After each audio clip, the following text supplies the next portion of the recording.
नमस्कार दोस्तों, मैं आशीष स्वागत करता हूं आपका पैशन कंपटीशन में। आपका सीटेट का नोटिफिकेशन आ गया है दोस्तों। जुलाई 2023 में आपका सीटेट का पेपर होगा। तो आइए आज से आपका प्रीवियस ईयर पेपर सॉल्यूशन करवाना स्टार्ट करते हैं। तो सबसे पहले हम लोग 20 दिसंबर 2021 के ईवीएस के पेपर को हल करेंगे। चलिए आइए तो बिना देर के स्टार्ट करते हैं। पहला प्रश्न है कि ठोस अपशिष्ट पदार्थों के निस्तारण की निम्नलिखित विधियों में से किस विधि से वायु में प्रदूषण फैलता है। तो किस विधि से वायु में प्रदूषण फैलता है? भूमि की भराई, कंपोस्ट, कृमियों से खाद बनाना या फिर भस्म करना। तो इसका सही जवाब है भस्म करना। क्या है? भस्म करना। इसी को इंग्लिश में इंसिनरेशन कहते हैं दोस्तों। भस्म करना या इंसिनरेशन ठोस अपशिष्ट पदार्थों के निस्तारण की एक ऐसी विधि है जिसमें ठोस अपशिष्ट को एक भट्टी में जलाकर ताप निस्तारण विधि से निस्तारित किया जाता है और इस क्रिया के दौरान carbon dioxide, sulphur dioxide, nitrogen के ऑक्साइड आदि वायु प्रदूषक गैस क्या होते हैं? उत्पन्न होते हैं। तो इसका सही जवाब हो जाएगा ऑप्शन नंबर 4। आइए अगला प्रश्न देखते हैं। अगला प्रश्न है कि वह स्थान जो कि दीर्घकाल से बाढ़ से प्रभावित होता है स्थानीय लोगों में डैश का कारण होगा। तो वह किसका कारण होगा? पुनर्वास, स्थानांतरण, देश प्रत्यावर्तन या फिर पुनः स्थापन। तो इसका सही जवाब है स्थानांतरण। तो वह स्थान जो दीर्घकाल से बाढ़ से प्रभावित होता है स्थानीय लोगों में स्थानांतरण का कारण बनेगा। स्थानांतरण को इंग्लिश में डिस्प्लेसमेंट कहते हैं दोस्तों। ठीक है, किसका कारण बनेगा? स्थानांतरण का कारण बनेगा। क्यों बनेगा? क्योंकि बार बार बाढ़ आने से उस स्थान पर उनका रहना कठिन हो सकता है और बाढ़ खत्म होने के पश्चात भी उस प्रभावित इलाके में तरह तरह की बीमारियां क्या हो जाती हैं? फैलने लगती हैं। इस कारण से क्या होगा? वह स्थानांतरण का कारण बनता है। आइए अगला प्रश्न देखते हैं। टेपियोका का दूसरा नाम है मूली, कप्पा, अदरक या फिर शकरकंदी। टेपियोका सीटेट का फेवरेट क्वेश्चन है दोस्तों। लगभग हर साल ही टेपियोका से एक प्रश्न देखने को मिल जाते हैं। ठीक है, तो टेपियोका का दूसरा नाम क्या है? वह है कप्पा। कटप्पा से याद रखिए आप लोग, कप्पा। ठीक है, टेपियोका का दूसरा नाम क्या है? वह है कप्पा। आइए जान लेते हैं कि टेपियोका है क्या। तो यह केरल के लोगों का पसंदीदा भोजन है दोस्तों। टेपियोका एक तरह का स्टार्च होता है जो कि कसावा नामक पेड़ की जड़ से तैयार किया जाता है और इसे कई जगह टेपियोका ग्लोबल्स भी कहते हैं। यह साबूदाना की तरह होता है। किसकी तरह होता है दोस्तों? यह साबूदाना की तरह होता है। आइए आपको फिगर के माध्यम से दिखा देते हैं। ये देखिए दोस्तों, आपका है टेपियोका, साबूदाना की तरह यह दिख रहा है। यह इस प्रकार के पेड़ में क्या होता है? निकलता है, जिसे काटकर इस प्रकार का शेप दिया जाता है। तो यही आपका क्या है? टेपियोका होता है और यह केरल के लोगों का क्या है? पसंदीदा भोजन होता है। आइए अगला प्रश्न देखते हैं। अगला प्रश्न है कि हांगकांग में निम्नलिखित में से कौन सा भोजन लोकप्रिय है? सोमजैन, लिंग हुफेन, मापू टोफू या फिर सुशी। तो हांगकांग के लोगों का कौन सा प्रिय भोजन है दोस्तों? वह है लिंग हुफेन। कौन सा है? लिंग हुफेन। अगर हम बात करें हांगकांग में, तो हांगकांग के लोग सांप को मारकर खाते हैं। ठीक है, और इसी सांप के सूप को लिंग हुफेन कहते हैं। ठीक है दोस्तों, जिस सांप का हम लोग क्या करते हैं भारतीय संस्कृति में नाग पंचमी के दिन उसका पूजा किया जाता है, उसे दूध पिलाया जाता है, वही हांगकांग में क्या होता है? इसे लोग भोजन के रूप में ग्रहण करते हैं और इसके सूप को बनाकर उसे क्या करते हैं? पीते हैं। ठीक है, जिसे लिंग हुफेन कहते हैं। इसके अतिरिक्त अगर हम बात करें मापू टोफू का, मापू टोफू यह क्या है? यह चीन के सिचुआन प्रांत में लोकप्रिय व्यंजन होता है। तथा अगर हम बात करें सुशी का, तो यह चावल से बनाया जाने वाला व्यंजन है जो कि जापान में क्या होता है? जापान का लोकप्रिय व्यंजन होता है। ठीक है, आइए अगला प्रश्न देखते हैं। अगला प्रश्न है कि किस प्रकार के पक्षी की चोंच मीट को काटने और खाने के काम आती है? तो किस प्रकार की पक्षी की चोंच मीट को काटने और खाने के काम आती है? तिकोने आकार की चोंच, सीधी और पतली चोंच, हुक जैसी चोंच या लंबी पतली सुई जैसी चोंच। तो आपकी जो हुक जैसी चोंच होती है वह मीट यानी कि मांस को काटने और खाने के काम आती है दोस्तों।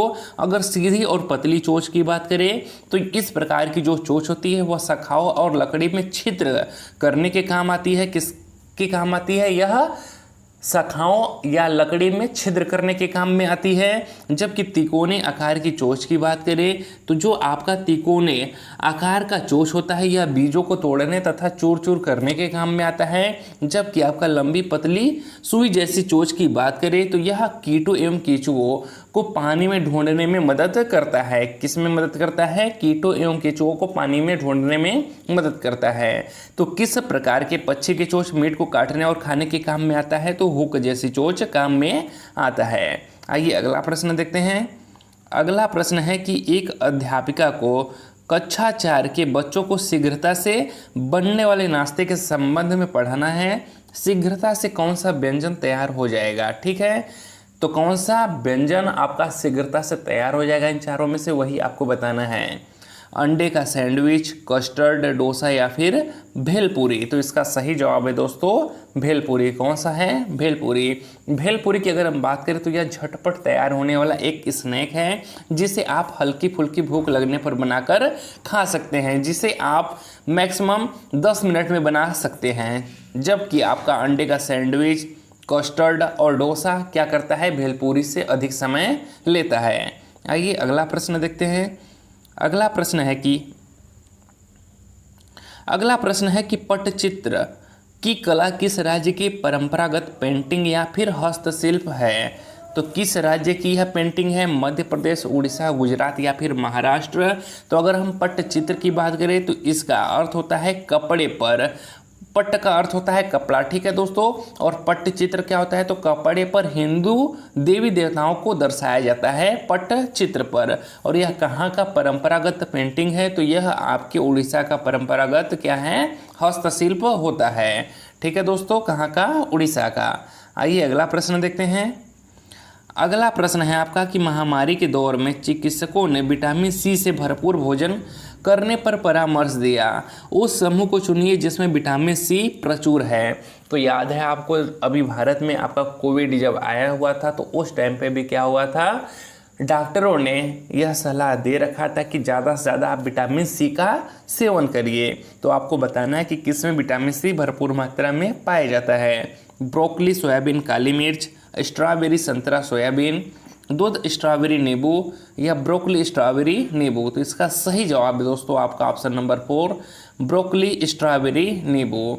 ठीक है, तो ब्रोकली, स्ट्रॉबेरी, नींबू और इसके साथ साथ संतरा में भी पर्याप्त मात्रा में विटामिन सी पाया जाता है। जबकि अगर हम दूध की बात करें तो दूध में विटामिन सी आपका नहीं पाया जाता है। और यहीं पर अगर हम प्रोटीन की बात करें कि सर्वाधिक प्रोटीन कहाँ पाया जाता है, तो वह आपके सोयाबीन में पाया जाता है। सोयाबीन में क्या पाया जाता है? सर्वाधिक प्रोटीन पाया जाता है। आइए अगला प्रश्न देखते हैं कि किस राज्य में झूम खेती की प्रथा सामान्य है? उड़ीसा, मिजोरम, बिहार या उत्तराखंड? तो झूम खेती से आपके बहुत ज़्यादा प्रश्न बनते हैं दोस्तों, इसे ध्यान से पढ़िएगा। ठीक है, तो झूम खेती की प्रथा कहाँ सामान्य है? तो झूम खेती को ही स्थानांतरण कृषि के नाम से भी जानते हैं। और यह कहाँ पर? मिजोरम का क्या है? सामान्य प्रथा होता है। ठीक है दोस्तों, अगर हम झूम खेती की बात करें तो इसमें किसान जमीन के एक टुकड़े पर उगी वनस्पति को काटकर एवं जलाकर साफ कर लेते हैं तथा वहां पर अनाज व अन्य फसलें उगाते हैं। जब उस जगह की उर्वरता समाप्त हो जाती है तो दूसरी जगह यही प्रक्रिया अपनाते हैं। इसलिए इसे क्या करते हैं? कर्तन दहन प्रणाली या फिर स्थानांतरित कृषि भी कहा जाता है। ठीक है, तो इसका सही जवाब क्या हो जाएगा आपका? मिजोरम। आइए अगला प्रश्न देखते हैं कि दक्षिण भारत में मनाए जाने वाले फसल काटने वाले पर्व हैं, तो वह कौन कौन से पर्व हैं? पोंगल, उगादि, बिहू और लोहड़ी। दूसरा ओणम, पोंगल, बिहू और लोहड़ी। या तीसरा ओणम, पोंगल, उगादि और विशु। या फिर चौथा ओणम, बिहू, उगादि और विशु। तो इसका सही जवाब है आपका ऑप्शन नंबर 3, ओणम, पोंगल, उगादि और विशु। अगर हम ओणम की बात करें तो ओणम आपका केरल में मनाया जाता है। पोंगल की बात करें, पोंगल तमिलनाडु में मनाया जाता है। उगादि की बात करें तो उगादि आंध्र प्रदेश में, तथा विशु की बात करें तो विशु आपका कर्नाटक में मनाया जाता है दोस्तों। आइए अगला प्रश्न देखते हैं। अगला प्रश्न है कि वर्ली जनजाति वर्ली आर्ट के लिए सुप्रसिद्ध है, जो कि बनती है, कहाँ बनती है? घास और पत्थरों से, बांस और पत्थरों से, गाय के गोबर और मिट्टी से, या मिट्टी और पत्थरों से? तो इसका सही जवाब जो है वह है आपका गाय के गोबर और मिट्टी से। कहाँ? गाय के गोबर और मिट्टी से। वर्ली चित्रकला का संबंध कहाँ से है? महाराष्ट्र से है, और इसमें वर्ली जनजाति के द्वारा उनके घरों एवं पूजा घरों की फर्श एवं दीवारों पर वृक्ष, पक्षी, नर तथा नारी का सुंदर चित्र बनाते हैं। इसमें साधारण तथा स्थानीय वस्तुओं जैसे गाय के गोबर तथा मिट्टी आदि का प्रयोग किया जाता है। आइए अगला प्रश्न देखते हैं। अगला प्रश्न है कि भारत के किन राज्यों के समूह से कर्क रेखा गुजरती है? उत्तर प्रदेश, छत्तीसगढ़, उड़ीसा, छत्तीसगढ़, गुजरात, झारखंड, या फिर उत्तर प्रदेश, छत्तीसगढ़, झारखंड, या फिर उड़ीसा, आंध्र प्रदेश, झारखंड? तो इसका सही जवाब है आपका छत्तीसगढ़, झारखंड और गुजरात। कहाँ कहाँ से गुजरता है? छत्तीसगढ़, गुजरात और झारखंड से गुजरता है। अगर हम कर्क रेखा की बात करें तो यह है, अगर हमारा ग्लोब है तो ग्लोब के बीचों बीच से जो रेखा गुजरती है उसे कहते हैं विषुवत रेखा कहते हैं दोस्तों। क्या कहते हैं? विषुवत रेखा। और विषुवत रेखा से 23.5 डिग्री उत्तरी अक्षांश में जो रेखा स्थित होता है उसे कहते हैं कर्क रेखा। क्या कहते हैं? कर्क रेखा। और यही कर्क रेखा भारत से क्या होता है? बीचों बीच से होकर गुजरता है, और यह भारत के कुल 8 राज्यों से होकर गुजरता है, जो कि निम्न है। कौन कौन से हैं? वह है आपका गुजरात, राजस्थान, मध्य प्रदेश, छत्तीसगढ़, झारखंड, पश्चिम बंगाल, त्रिपुरा तथा मिजोरम। ठीक है दोस्तों, आइए अगला प्रश्न देखते हैं। आपका अगला प्रश्न है कि अजय भोपाल में है और उसे गंगटोक और पुडुचेरी के सम्मेलन में उपस्थित होना है, जहां पर अजय वहां से गंगटोक और पुडुचेरी की क्या स्थिति है? उत्तर पश्चिम और दक्षिण पश्चिम, उत्तर पश्चिम और दक्षिण पूर्व, उत्तर पूर्व और दक्षिण पूर्व, या फिर उत्तर पूर्व और दक्षिण पश्चिम? चलिए आइए भारत के मैप पर इसका आंसर देखते हैं। ये देखिए दोस्तों है भारत का मैप, और यहाँ पर है आपका मध्य प्रदेश की राजधानी भोपाल, और यहाँ पर है आपका सिक्किम की राजधानी गंगटोक, और यहाँ पर है आपका पुडुचेरी। तो यहाँ से भोपाल से हमें क्या करना है? गंगटोक और पुडुचेरी का डायरेक्शन पता करना है। तो भोपाल से अगर हम 4 रेखाएँ खींच लेते हैं तो ये होता है आपका पूरब, ये होता है आपका पश्चिम, ये होता है आपका उत्तर, और ये क्या होता है आपका दक्षिण। ठीक है दोस्तों, तो यहाँ से अगर हम भोपाल से कहाँ जाते हैं? गंगटोक जाते हैं, तो किस डायरेक्शन में चले हैं हम? उत्तर और पूर्व के डायरेक्शन में चले हैं दोस्तों। तो ये किधर हो जाएगा? आपका उत्तर पूर्व में हो जाएगा।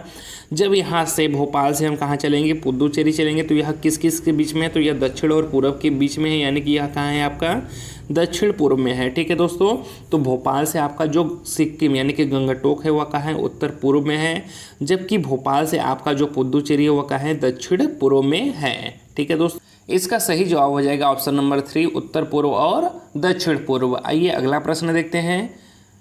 अगला प्रश्न है कि निम्नलिखित में से कौन सा सबसे छोटा प्रवासी पक्षी है जो उत्तर ध्रुवीय क्षेत्र से भारत आता है? सीख पर बत्तख, छोटी मत्स्य कुररी, या हंसावर, या फिर छोटी जलरंक? तो इसका सही जवाब है आपका ऑप्शन नंबर 4, छोटी जलरंक। ठीक है दोस्तों, तो सबसे छोटा प्रवासी पक्षी छोटी जलरंक होता है, जो कि उत्तरी ध्रुव से लगभग 8000 किलोमीटर यात्रा करके भारत पहुंचता है। अगर हम इसके वजन की बात करें तो इसका वजन 25 से 40 ग्राम के आसपास होता है। आइए अगला प्रश्न देखते हैं, और इस वीडियो का लास्ट प्रश्न है दोस्तों। बचे हुए EVS के 15 क्वेश्चंस को हम लोग नेक्स्ट वीडियो में डिस्कस करेंगे। अगर आप सीटेट की तैयारी कर रहे हैं तो चैनल को ज़रूर से सब्सक्राइब करेंगे दोस्तों। इसके पहले भी प्रीवियस ईयर के क्वेश्चंस पेपर को चैनल पर करवाया गया है, जिसका प्लेलिस्ट बना हुआ है दोस्तों, आप जाकर देख सकते हैं। बाकी डेली आपकी एक पेपर का क्या हो जाएगा, यहाँ पर एनालिसिस करवाया जाएगा, चाहे EVS हो चाहे CDP हो। ठीक है, फिर जैसे जैसे एग्ज़ाम डेट नज़दीक आता चलेगा हम इसकी संख्या बढ़ाते चलेंगे, और भी सब्जेक्ट के जो आपके इम्पोर्टेंट टॉपिक है जहाँ से ज़्यादा प्रश्न बनते हैं उसको भी हम लोग डिस्कस करते हुए चलेंगे, और साथ में आपका प्रीवियस ईयर क्वेश्चंस तो करवाया जाएगा। ठीक है दोस्तों, तो अगर आप सीटेट की तैयारी कर रहे हैं तो चैनल को जरूर से सब्सक्राइब कर लें। चलिए आइए देखते हैं इस वीडियो के लास्ट प्रश्न को कि रौनी ने इटली से भारत की यात्रा की योजना बनाई, उसके मित्रों ने उसे वहां से इटालियन चीज़ यानी कि पनीर लाने के लिए कहा। कौन सी तकनीक चीज़ को सुरक्षित रखने और भारत में लाने के लिए उत्तम है? डिब्बा बंद, निर्जलीकरण, लवड़न या फिर निर्वात पैकिंग। तो इसका सही जवाब है निर्वात पैकिंग, वैक्यूम पैकिंग। रोनी को इटालियन चीज लाने के लिए खाद्य परीक्षण की निर्वात पैकिंग विधि सर्वाधिक उपयुक्त होगा, क्योंकि उसमें एक एयर टाइट बैग में निर्वात होने के कारण जीवाणु नहीं पनपते हैं। ठीक है दोस्तों, तो इस वजह से कौन सा सबसे बेहतर तरीका होगा, वह होगा निर्वात पैकिंग।